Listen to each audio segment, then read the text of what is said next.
semuanya? Yang terima shalom saya boleh katakan shalom. One more time, shalom.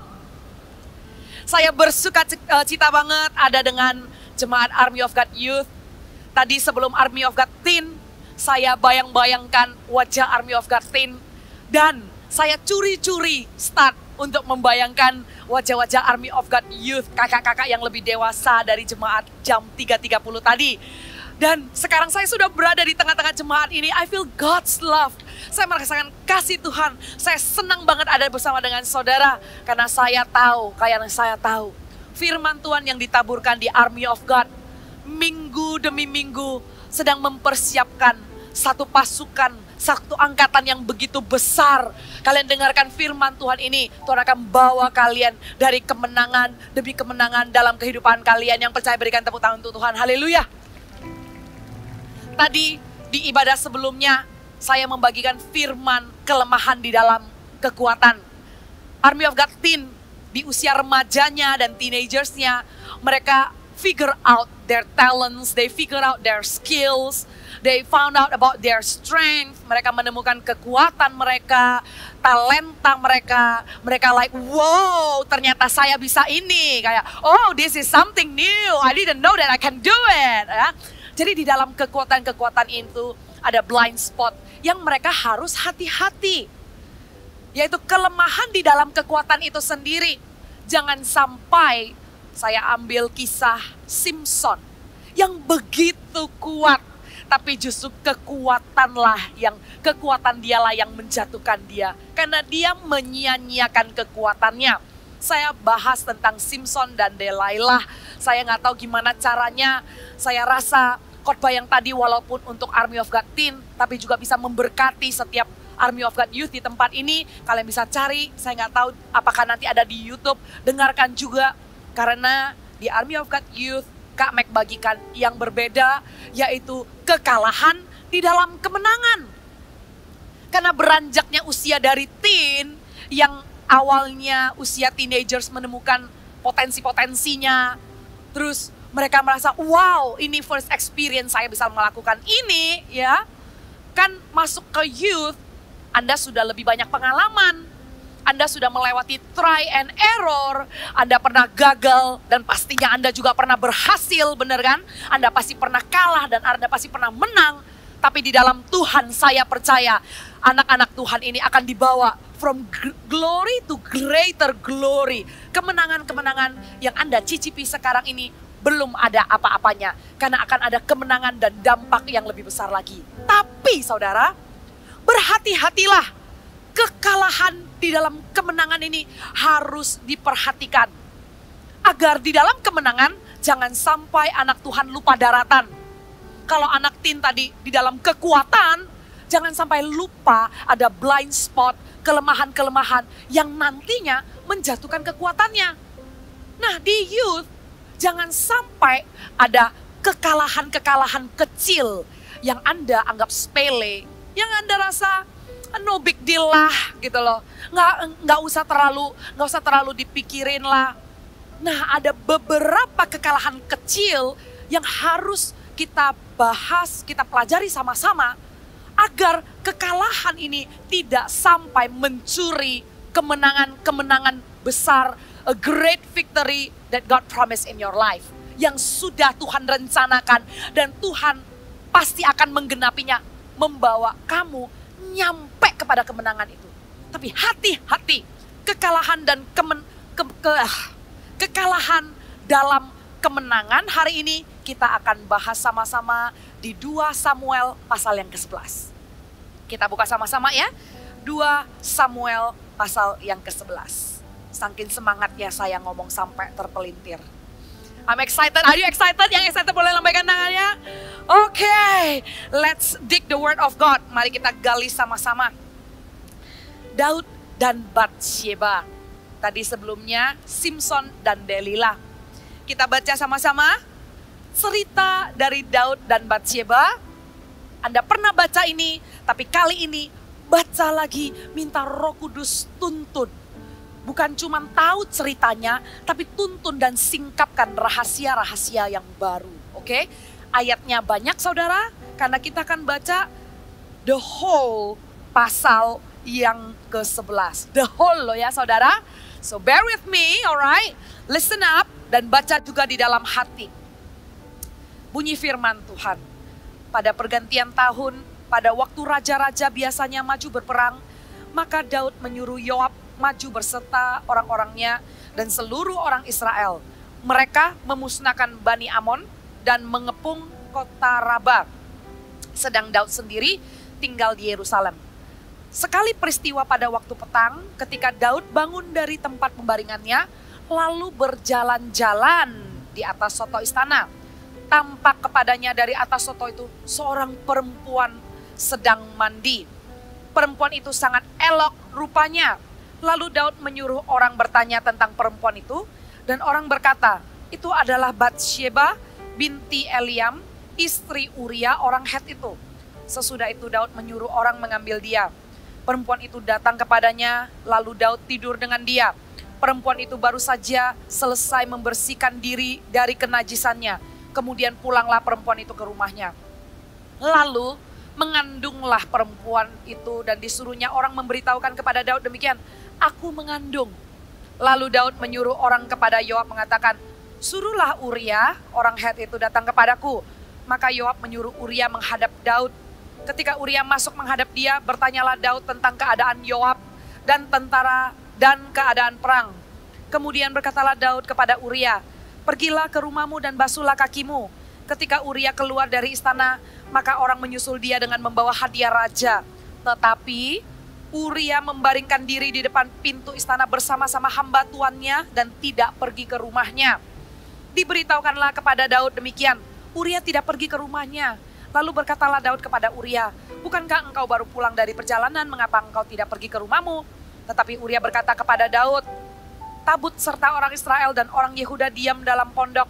Juga tuanku Yoab dan hamba-hamba tuanku sendiri berkemah di padang.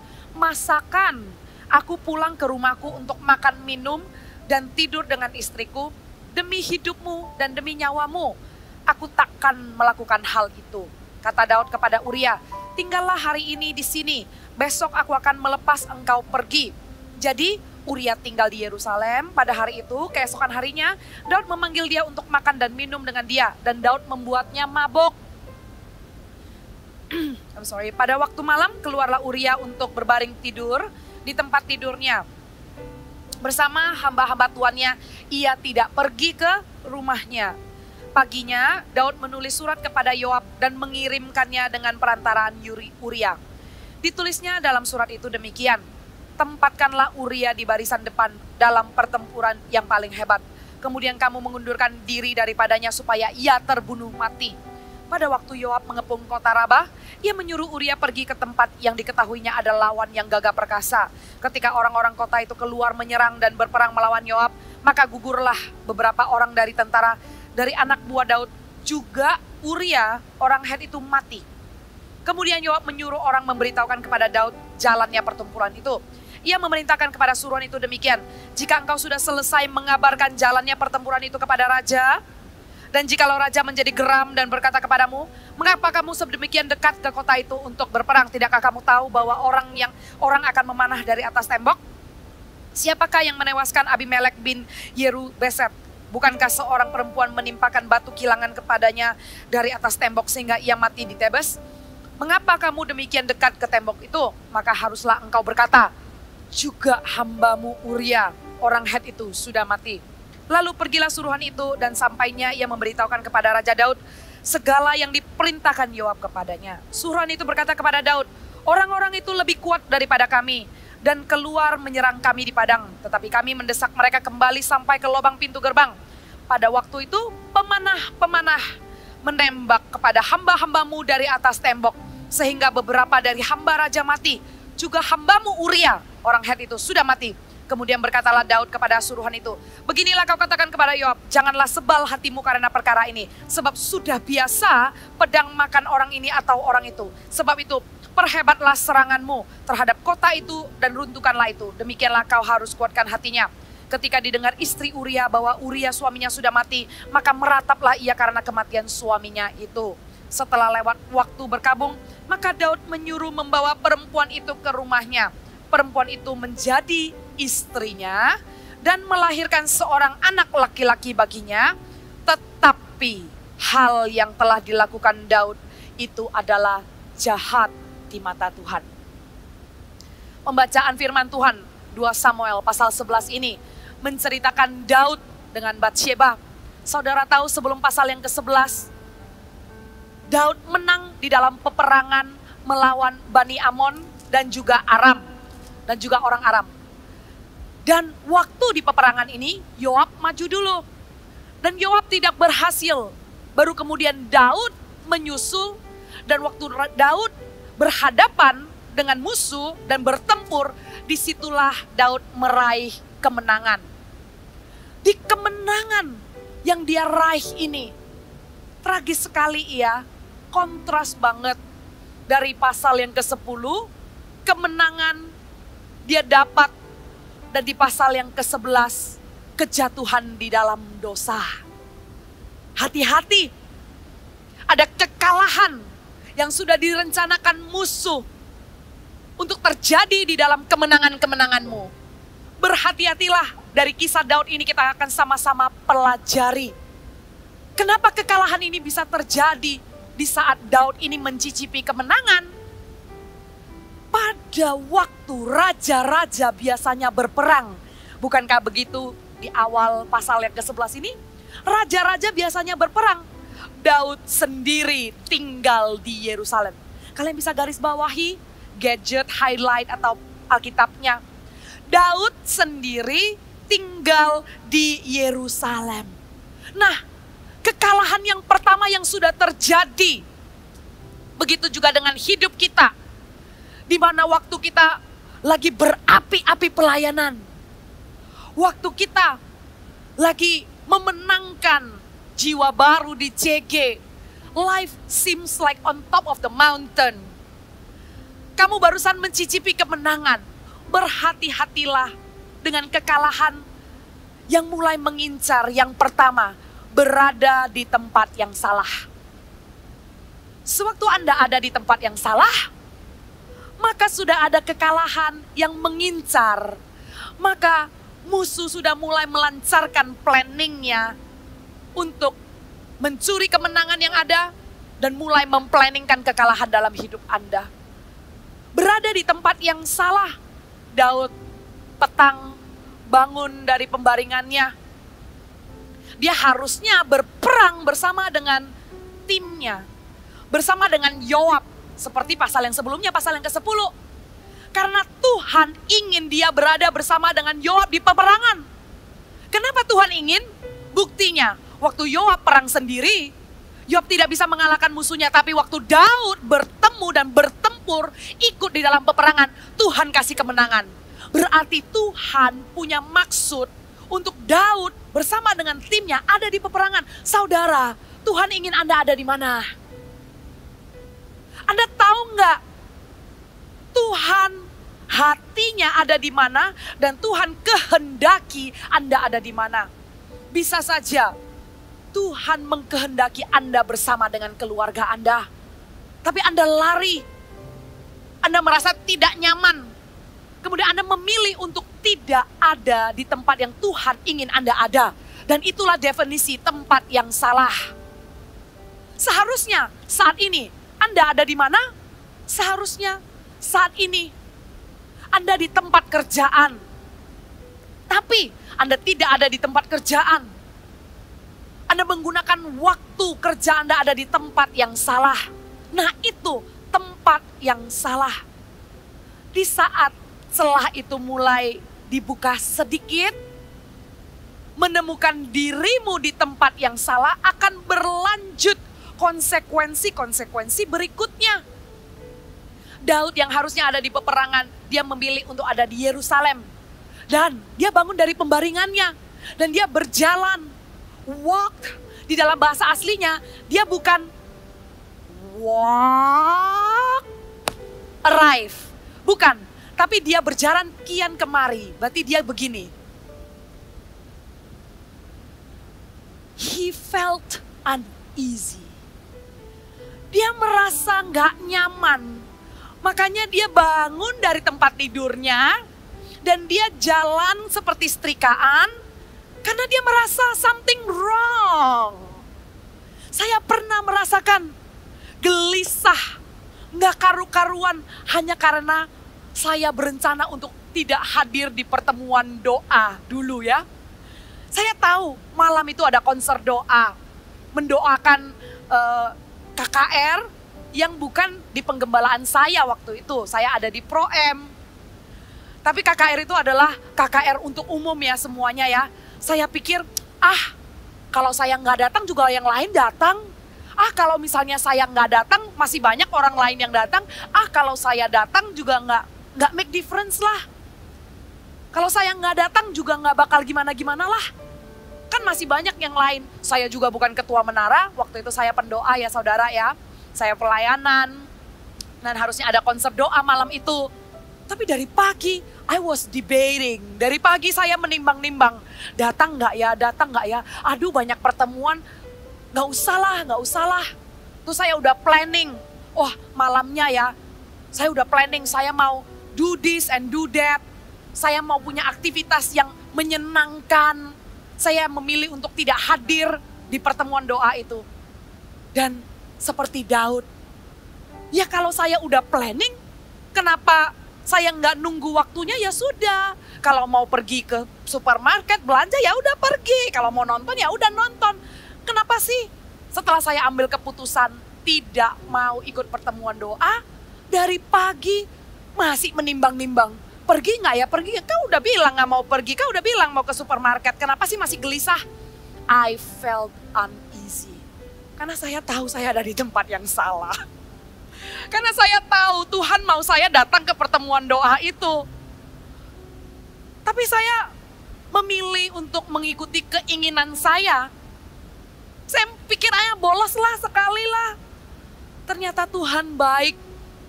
Tuhan baik. Ada aja kejadian ya pada saat saya lagi menimbang-nimbang dari pagi, siang sampai hampir sore ya. Itu bawaannya tuh uring-uringan terus. Padahal cuman antara pergi dan tidak pergi. Anda pernah rasakan itu? Terus nggak ada hubungannya sama bete gitu ya, nggak ada. Tapi somehow ya, aduh uring-uringan, mood nggak jelas gitu. Terus sorenya tiba-tiba aja saya yang harusnya janjian pergi sama supermarket sama orang yang saya janjiin gitu ya. Orang itu nggak mau pergi. Wah, saya sebel banget nih. Tuhan sayang sama saya. Tuhan masih belokkan. Tuhan batalkan. Tuhan halangi jalan untuk mengikuti keinginan saya sendiri. Akhirnya saya datang kok ke pertemuan doa itu. Saya datang kok ke konser doa itu. Dan waktu di konser doa itu nggak sangka-sangka. Saya pikir, kalau namanya pertemuan doa pra-KKR, konser doa, paling ada pokok doa, paling kita tuh cuman bersyafaat.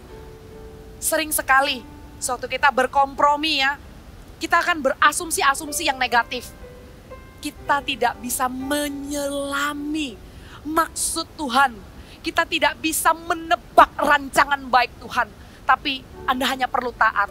Suatu saya datang ya di konser doa itu ya, memang sih pokok doa yang dinaikkan. Tapi apa yang terjadi? Tiba-tiba ada pengenalan yang baru akan Kau Allah yang besar, ajaib dan mulia. Kau Yesus yang selalu membuatku terpesona.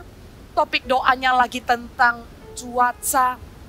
Topik doanya lagi doakan pembicara. Tapi waktu lagu itu dinyanyikan, wow, pada saat itu saya dilawat Tuhan habis-habisan. Tuhan lagi menunjukkan kebesaran, Tuhan lagi menunjukkan kemuliaannya. Coba kalau saya ada di supermarket saudara. Coba kalau waktu itu saya ada di bioskop. Nggak ada dong saya dengar Kau Allah yang besar di supermarket. Ada nggak? Ada nggak di sinema? Ajaib dan mulia. Nggak ada. Tapi justru pada saat saya berada di tempat di mana Tuhan mau saya berada, bukan saya yang pelayanan waktu itu. Saya dilayani habis-habisan. Dan saya bilang, Tuhan, Saya bersyukur. Awalnya saya sedikit bete sih, dibatalin sama orang yang udah janjian ke supermarket itu. Saya merasa aduh, ini planning me time-nya gagal nih. Tapi saya bilang, Tuhan thank you, I know it's you. I know it's you Tuhan. Tuhan sayang sama saya. Makanya saya nggak jadi ke supermarket. Tuhan turun tangan dan saya ada di tempat pertemuan doa itu. Tuhan setiap harinya, kita nggak berbicara tempat yang benar dan salah itu adalah, oh tempat yang salah itu adalah clubbing gitu ya. Tempat yang salah itu adalah tempat orang pakai drug. Nggak selalu berbicara tempat itu. Tapi tempat yang salah adalah tempat yang bukan kehendak Tuhan di dalam hidupmu. Tuhan punya kairos. Tuhan punya season dalam hidupmu. Army of God Youth, sebelum Anda menikah, sebelum suami meninggalkan orang tuanya, sebelum istri bersatu dengan suaminya, Anda masih hidup dengan orang tua. Dan disitulah Tuhan mau Anda berada. Masa-masa youth ini gak akan terulang. Saya kalau pikirkan lagi, sejak saya kuliah sampai hari ini, ternyata hari-hari saya bersama dengan orang tua di SMA dan di SMP dan di SD dan sejak saya lahir, itu sudah gak pernah terulang loh. Sekali saya keluar rumah ngekos, sekali saya kuliah, sampai saya menikah, tidak sama lagi. Dulu mama masak, saya makan pagi, siang, malam, masakan mama. Tapi setelah saya kuliah, saya makannya adalah makanan yang di luar, yang saya beli, yang gak jelas, frozen food, semuanya. Masa bersama dengan orang tua itu, cherish baik-baik. Sekarang saya berbicara dengan mahasiswa yang kemungkinan juga kos kan. Tapi belum terlambat saudara, bagi Anda yang belum menikah, yang meninggalkan orang tua dan bersatu dengan istrinya, dua menjadi satu. Tuhan ingin, Tuhan memanggil, Tuhan berkehendak untuk Anda menjadi terang di keluarga. That place is never wrong. Karena family is God's idea. Bagaimanapun latar belakang keluargamu, apakah keluargamu setiap kali kamu pulang give you headache? Setiap kali kamu ketemu orang tua, kamu bilang, aduh C, lebih baik saya menjauh deh dari keluarga. Itu pencobaan banget. Kalau saya deket-deket, nanti malah saya dosa. Lebih baik saya jauh-jauh. Jangan ada di tempat yang salah. Kalau Tuhan menghendaki engkau ada di keluargamu, membangun mesbah, sabar, mengasihi, mendoakan, maka percayalah, bukan dengan gagah kuatmu engkau diam di tempat yang benar oleh karena kehendak Tuhan. Tuhan sendiri pun akan ada di tempat itu bersama dengan Anda. Tuhan sendiri pun, out of all impossibilities, He will make it possible. Kalau Anda lihat keluarga Anda susah dipulihkan, lihatlah dengan mata iman. Kalau Tuhan bersama dengan engkau, maka tidak ada yang mustahil. Yang percaya katakan amin. Tuhan bersama dengan Daud. Setiap kemenangan demi kemenangan di dalam peperangan, melawan Filistin, melawan Amalek, melawan Bani Amon, melawan orang Aram, Tuhan kasih kemenangan. Selama Tuhan ada di pihakmu, siapa lawanmu? Pastikan kamu ada di tempat di mana Tuhan berada. Bukan di gereja ya saudara. Bukan pelayanan terus. Saya bicara tempat ini adalah rancangan maksud Tuhan untuk hidup Anda. Untuk Anda dan untuk Anda beda. Untuk Anda dan untuk Anda beda. Ada waktunya di season seseorang. Tuhan mengatakan tempat yang tepat untuk kamu berada sekarang ini adalah menjadi coach. Jadilah coach dengan urapan Tuhan. Jangan katakan, nah enggak lah. Sewaktu seasonnya lewat, urapannya sudah berbeda. Pastikan Anda ada di tempat yang benar. Dan kalau ada kegelisahan, kalau ada uneasy feeling, yang berbicara dengan begitu soft, karena Roh Kudus itu lemah lembut. Roh Kudus itu gak maksa. Ada nurani yang mengatakan, kamu nggak harusnya ada di sini. Kamu harusnya nggak bekerja sama dengan orang ini untuk merintis usaha. Kamu harusnya tahu kalau jalannya sudah nggak dibuka. Kamu harusnya sudah lihat Tuhan berperkara. Saudara, ayo responi yuk. Jangan bandel dan gas lagi. Karena Anda sudah tahu Tuhan berbicara, you feel uneasy? That's the sign. Anda merasa tidak damai sejahtera? That's the sign. Nggak usah repot-repot minta tanda lagi. Nggak usah tanya sama pemimpin cara dengarnya audible gimana. Tuhan berbicara lewat Roh Kudus yang ada di dalammu dan memberimu damai sejahtera. And that's enough for you to make decision. To be in that place or not to be in that place. Anda berada di tempat yang salah, maka disitulah kekalahan mulai mengintip. Kemenanganmu mulai direbut. Dan pada waktu Daud jalan di atas sotoh dan mulai feel uneasy. Kemudian tampak kepadanya dari atas sotoh itu seorang perempuan sedang mandi. Tidak dikatakan seorang perempuan cantik sedang mandi. Seorang perempuan, oke? Kalau saya set gini, saya tahu cowok, cewek, cowok, cewek. Walaupun pakai masker saya tahu gitu ya. Tapi cantik atau enggak, ganteng atau enggak, yang pasti depan saya ganteng. Ya, kalau sekilas aja saya sapu semua ini ya. Untuk tahu cantik apa enggak, ganteng apa enggak, perlu waktu enggak? Perlu saudara. Walaupun Anda, oh jangan deh nanti body shaming lagi. Ya, nggak usah diterusin. Nggak usah diterusin. Nah, waktu itu dia lihat seorang perempuan sedang mandi. Nah, kemudian Daud, perempuan itu sangat elok rupanya. Dia lihat seorang perempuan sedang mandi, terus dikatakan wanita itu elok rupanya. Berarti waktu dia lihat wanita mandi, berarti dia cakep nggak? Kan gitu. Nah, kekalahan dimulai sewaktu meresponi cobaan dengan hati yang salah. Ini poin yang kedua. Meresponi cobaan dengan hati yang salah. Tadi yang pertama, ada di tempat yang salah. Yang kedua, meresponi cobaan dengan hati yang salah. Nah, saudara tahu nggak? Ternyata kisah Batsheba ini bukan pertama kalinya Daud ini disregard God's plan in his life. Batsheba ini klimaksnya doang. Karena kenapa? Tuhan punya maksud pernikahan adalah untuk seorang wanita, bukan dengan beberapa wanita.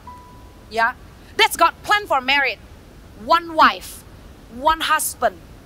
Karena Tuhan tahu, kalau kita lihat perjanjian lama, seorang tuan, seorang tokoh yang kalau punya 2 istri, 3 istri, terjadi pertengkaran, terjadi iri hati, terjadi rebut-rebut, hambanya diusir, yang ini mengandung dulu, yang ini iri. So, Tuhan tahu maksud grand design-nya sebuah pernikahan adalah dengan 1 orang suami dan 1 orang istri. But David disregard that. Dan di kisah Batsheba ini adalah klimaksnya. Daud mengabaikan dan Daud punya beberapa istri. Saudara, orang kalau punya 1 istri nggak cukup, 1000 pun nggak cukup. Dengarkan baik-baik. 1 istri nggak cukup, 10 nggak cukup, 100 pun nggak cukup. Lu mau kasih 1000 pun nggak cukup. Buktinya Daud menabur. Kemudian dituai oleh anaknya Salomo. Salomo punya beribu istri dan concubine dan dayangnya dan selirnya.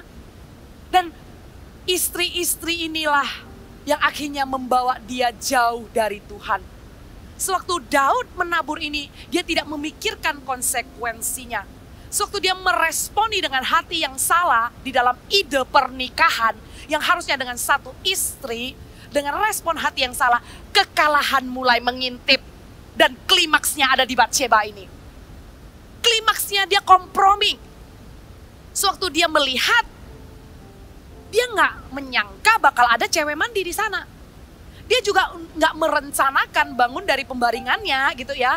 Dia nggak bisa tidur, dia bangun, lihat cewek mandi Kan dia nggak tahu ada orang mandi. Kan dia dia juga nggak planning lihat orang mandi. Nah, tapi dia punya pilihan. Dia bisa plan untuk tidak terus melihat. Dia sudah lihat, dia harusnya unlock his eyes and run away from the temptation.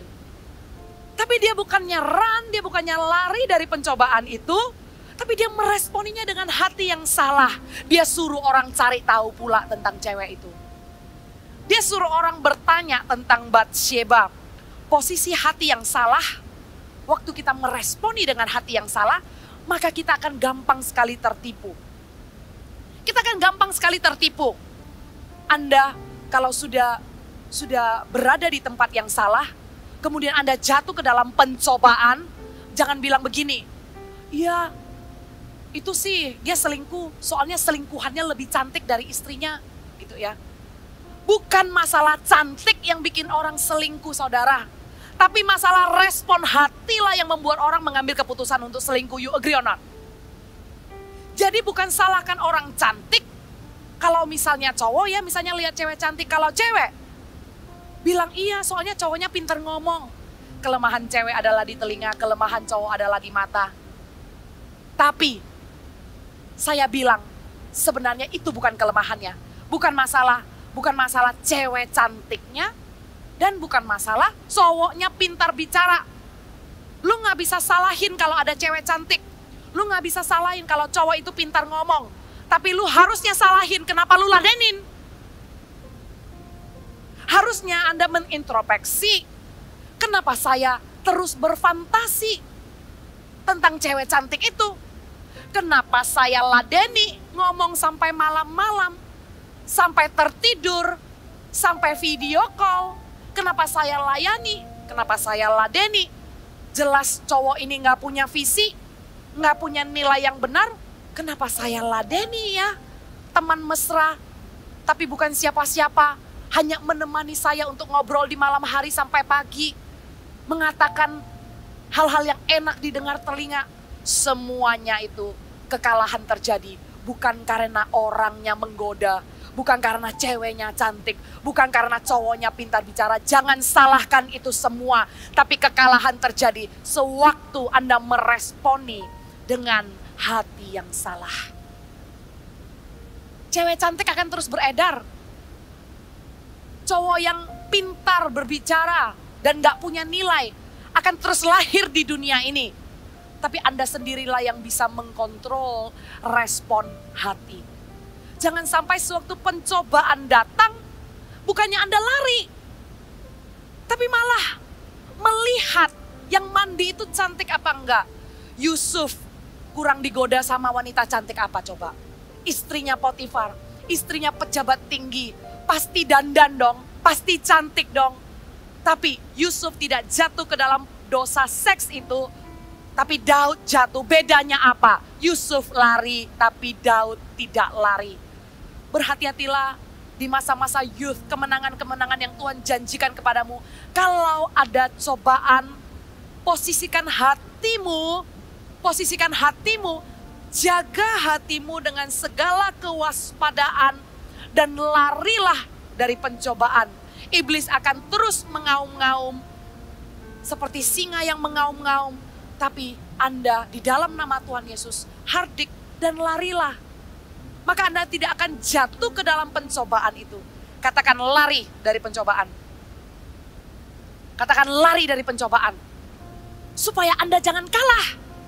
Tapi kalau Anda meresponi cobaan itu, maka kekalahan dan jurang yang lebih dalam sudah menantikan Anda.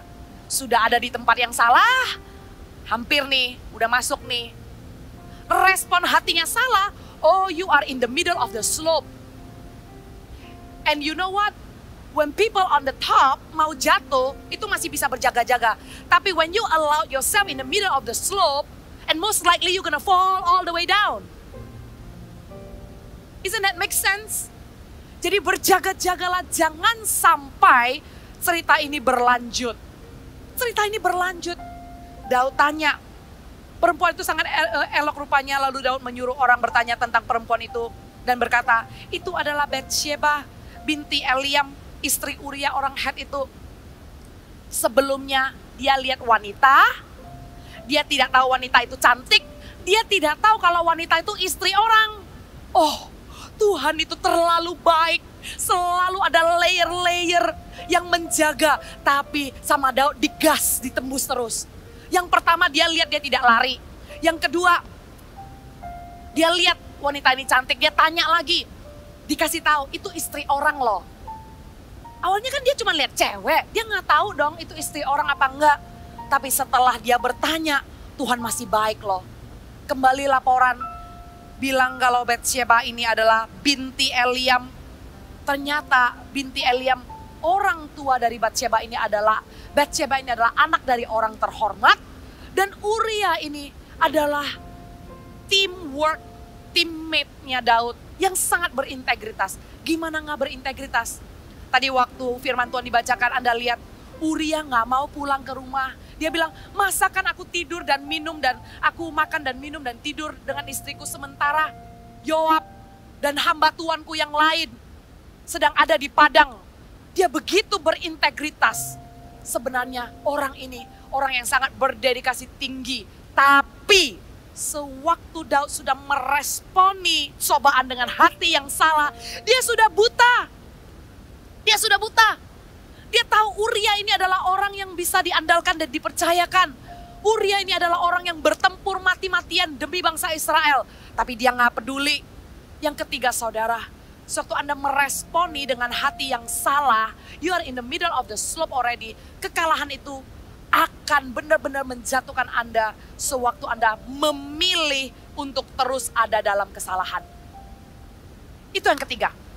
Memilih untuk terus ada dalam kesalahan. Itu pilihan loh. Setiap orang make mistake. I make mistake. Mistake happens from time to time, saudara. Tapi untuk tidak mengulangi kesalahan yang sama adalah sebuah pilihan. Dan tidak berada di dalam kesalahan itu, berlama-lama dalam kesalahan itu juga adalah pilihan. Kita bisa kalah, kita bisa fail, tapi kita punya pilihan untuk bangkit. Engkau jatuh 7 kali, bangkitlah 7 kali. Engkau jatuh beribu-ribu kali, bangkitlah, bangkitlah. Karena suatu hari engkau akan lihat Tuhan akan menggenapi janjinya, kemenangan akan engkau raih. Tapi sewaktu engkau sudah jatuh, engkau salah pula mengambil keputusan untuk diam di dalam kesalahan itu. Sungguh saudara, konsekuensinya Anda akan tanggung. Dan apa yang Anda tabur, Anda akan tuai. Waktu akan terbuang sia-sia. Tahun akan terbuang sia-sia. Dan Anda pastinya tidak mau itu terjadi. Memilih untuk terus ada dalam kesalahan. Yang dilakukan Daud, selain dia tidak lari dari temptation, he embrace the temptation. He pursue the temptation. Saya kagum dengan pertobatan Daud. Kemudian sewaktu ditegur oleh Nathan, saya kagum dengan Daud yang humble, yang mengizinkan dirinya mendapatkan hukuman dari Tuhan, jatuh ke tangan Allah yang hidup. Kita lihat bagaimana hatinya murni dan tulus bertobat di Mazmur-Mazmur yang ditulis. Orang yang begitu dikasihi Tuhan dan mendapatkan kemenangan-kemenangan, ada kesalahan yang terjadi. Dia mengejar pencobaan itu. He embraces the temptation, he pursue the temptation. Dan dia menjatuhkan dirinya lebih dalam lagi ke dalam dosa itu. Dia berlama-lama di dalam kesalahannya. Dia cari tahu istri orang itu. Dan there was 2 attempts yang dia lakukan untuk menyembunyikan dosanya. Suatu orang berlama-lama dalam kesalahan, orang pasti berusaha menyembunyikan. Cover up the sin. Dan apa yang Daud lakukan? Yang pertama, dia suruh Uria pulang. Tapi Uria nggak pulang. Yang kedua, dia mengajak Uria makan dan minum. Dan membuat Uria mabok. Agar Uria pulang. Dia pikir, suatu orang berdosa, orang menjadi bodoh. Dia pikir sewaktu dia mabok dengan kecantikan Batsheba. Dia pikir dengan anggur dia bisa memabokkan Uria untuk Uria tidur dengan istrinya. Karena demikianlah dia mabok, dibutakan dan dia tidur dengan istri orang. Dan dia berpikir hal yang sama. Dia mengagendakan hal yang sama. Dia memabokkan Uria, tapi kedua kalinya dia mencoba, Uria tidak pulang ke rumah. Kenapa?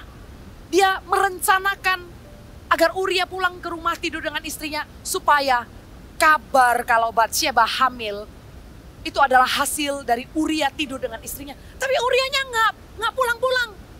2 kali dia coba. Sekali lagi saudara, Tuhan kasih alarm. Before the devil bring you down in whole one package, they were like a little steps yang dia berusaha pelan-pelan menjatuhkanmu. Iblis itu tidak menjatuhkan Anda dalam sekali pukul, tapi sedikit demi sedikit. Tahu kenapa? Karena ada kasih setia Tuhan yang menjagamu. Karena ada perlindungan Tuhan. Jadi saudara, bagi orang yang dihukum oleh karena dosanya, jangan bilang Tuhan kejam. Jangan bilang Tuhan menghukum. Jangan bilang Tuhan seram. Tapi lihat terlebih dahulu bagaimana Tuhan kasih sinyal-sinyal berjaga-jaga. Uria nggak pulang 1 kali, seharusnya Daud sudah bertobat. Uria nggak pulang 2 kali, Daud harusnya sadar, what am I doing? And then you say, oh, David wasn't thinking. Memang dia nggak mikir. Karena kenapa? Dia mengikuti perasaannya yang jahat. Karena sewaktu dosa masuk, pencobaan kau ladeni dan kau buka, Anda sudah jadi buta. Dia tidak lagi mikir. Dia cuma ikutin perasaannya. Dia cuma mau cover up. Dia takut dosanya terbuka. Sehingga dia berusaha mendorong-dorong Uria untuk kembali tidur dengan istrinya. Supaya kalau kabar Batsyeba hamil itu bukan dari dia. Dengan culture zaman dulu, kalau orang melakukan jinah, maka mereka akan mendapat hukuman, mereka akan dilempar dengan batu. Ada hukuman yang harus mereka tanggung. Dia takut sekali. Batsyeba juga ketakutan. Tapi Daud waktu itu memilih untuk terus ada dalam kesalahannya. Dan betapa mengerikan. Betapa mengerikan. Sewaktu, I'm thinking about this. David was better when he was a servant because he did not dare to kill Saul. But when he turned become king, how dare he kill someone? Saya berpikir, waktu Daud masih seorang hamba belum menjadi raja atas Israel, Daud tidak berani membunuh Saul. Tapi kenapa sewaktu dia mengalami kemenangan dan dia sudah menjadi raja, dia berani membunuh seorang Uria yang adalah orang yang begitu setia, orang yang begitu berdedikasi. Something change. Something change. Dan kadang di dalam kehidupan kita, kemenanganlah yang sudah mengubah posisi hati kita. Sewaktu Daud mendengar kematian Saul, dia meratap. Dia menangis. Sewaktu Daud mendapat kabar Uria mati, Daud bilang sama Yoab, janganlah engkau kesal hati karena sudah biasa orang mati di peperangan sana dan sini. You see the difference? When someone compromise with sin, hatinya sudah begitu bergeser sekian derajat demi sekian derajat demi sekian derajat.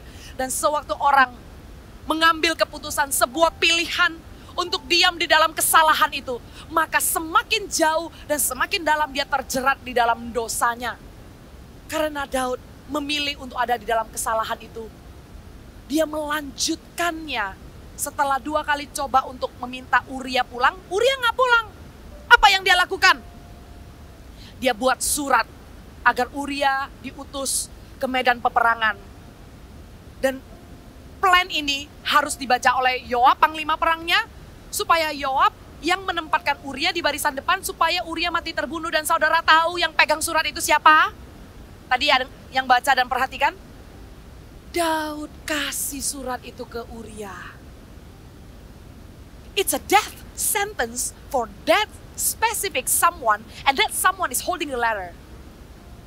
Wow. Wow. Begitu iblis membutakan.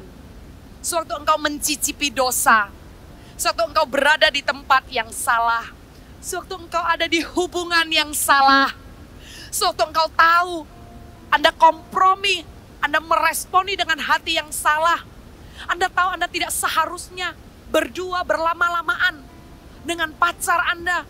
Tapi Anda responi kali ini aja. Dan Anda memilih untuk tetap ada di tempat yang salah.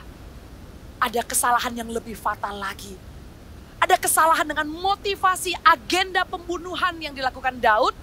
Dia tahu Uria ini berintegritas. Dia tahu banget. Kalau dia nggak tahu Uria berintegritas, dia nggak mungkin kasih suratnya ke Uria karena Uria pasti akan baca. Habis dong plannya. Dia tahu Uria itu berintegritas, tapi sampai hati. Surat hukuman mati, rencana pembunuhan untuk Uria ini dipegang oleh Uria sendiri, kemudian disampaikan kepada Yoab. Dan kita baca tadi, maka matilah Uria karena dia ada di barisan depan itu. Daud memilih untuk ada di dalam kesalahannya. Daud memilih untuk tidak lari dari pencobaannya. Dan apa yang terjadi konsekuensinya, saudara?